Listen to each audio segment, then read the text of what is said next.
Hey everybody, it's the Commodore from the Clan of the Grey Wolf, and you are watching the weekly Wringer series here on clanofthegraywolf.com. We've got another great week here this week. A lot of good conversation around a question from last week, which is actually a user-submitted question that I want to spend some good attention to, give it really its due.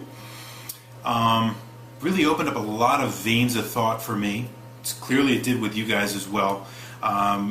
To which I really think we probably could have opened a number of different ringers that could stand all by themselves. And that's when we know we're probably hitting on a good topic. So last week's topic really dealt with nostalgia.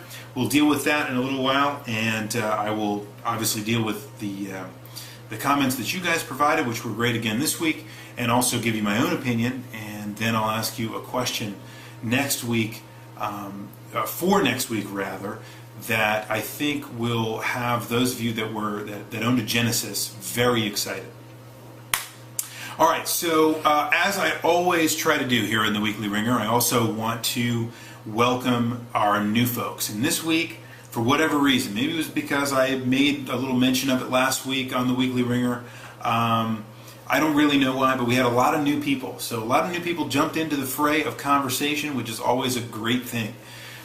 Conversation and the comments section of the Weekly Wringer is what keeps the series really going. So the fact that you guys are willing to jump on there and talk is what keeps me here going every single week.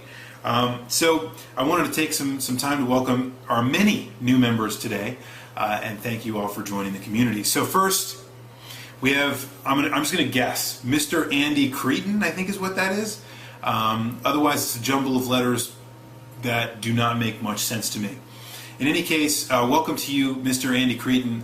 Great comments from you and from all today. Zork86, welcome to you as well.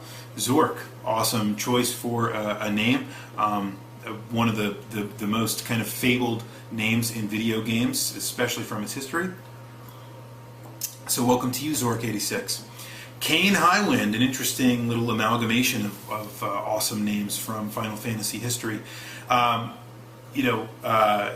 is Kane's one of my favorite characters from Final Fantasy in general, all of Final Fantasy.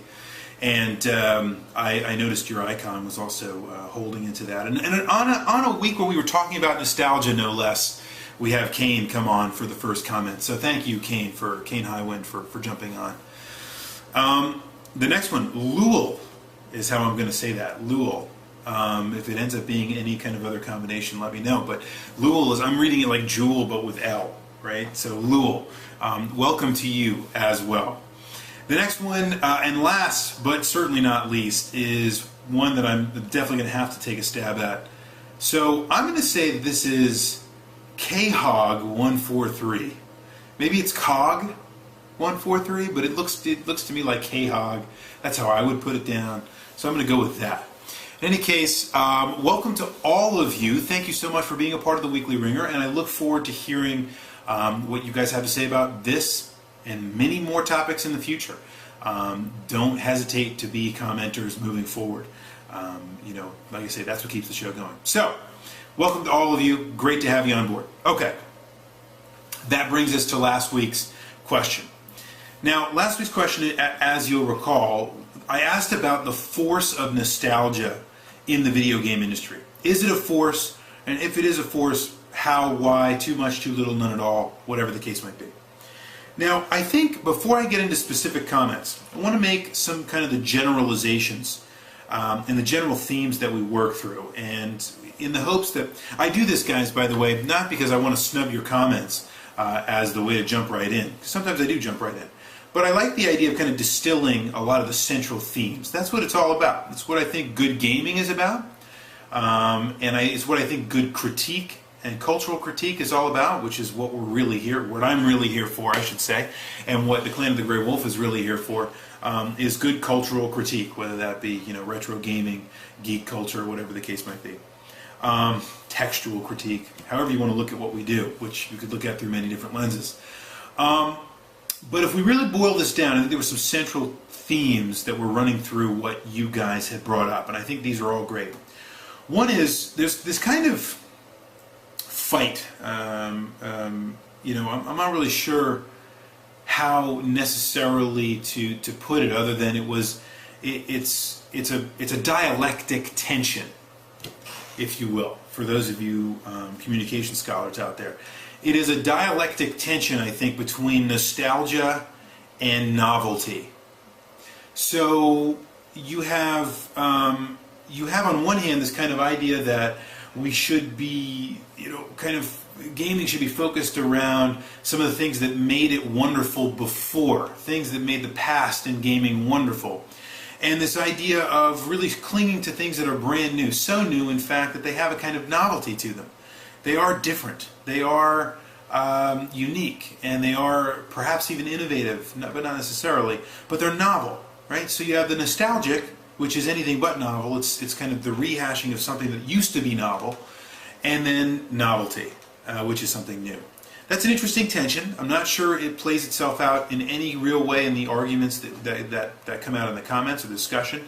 I'm not sure that we're going to be able to resolve it any better at the end of the conversation today. But in any case, great conversation.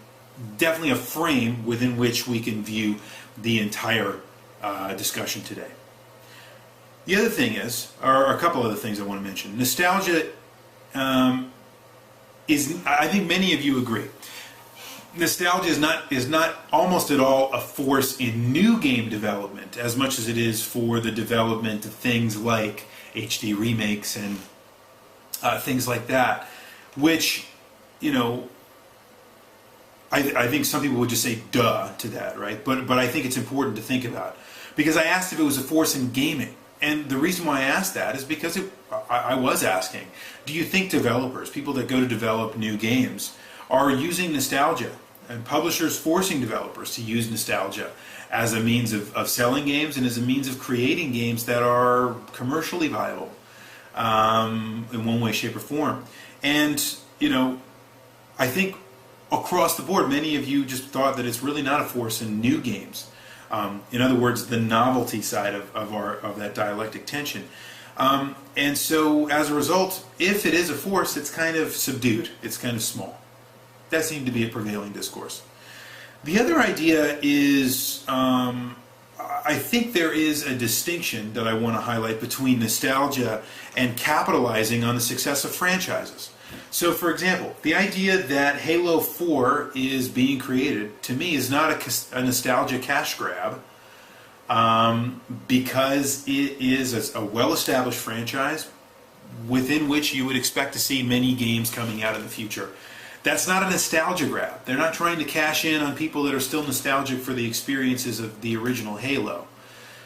For people that are nostalgic for the experience of the original Halo, they would go get the Halo Remix, which launched, I believe, in November, right before the holiday season, that was very successful, which was really just a kind of cash grab on the original Halo. So it's important to make those distinctions, because I don't want everybody thinking, because many people start talking about nostalgia as being just something that uses something from the past. No, that's not nostalgia. Nostalgia is something that counts on your missing of something from the past, something that you don't have now that you had then, that you want to kind of rekindle or revisit. It's a revisiting process. That's what nostalgia really is all about. So just because you have a new game in a franchise that's very old doesn't make it nostalgic.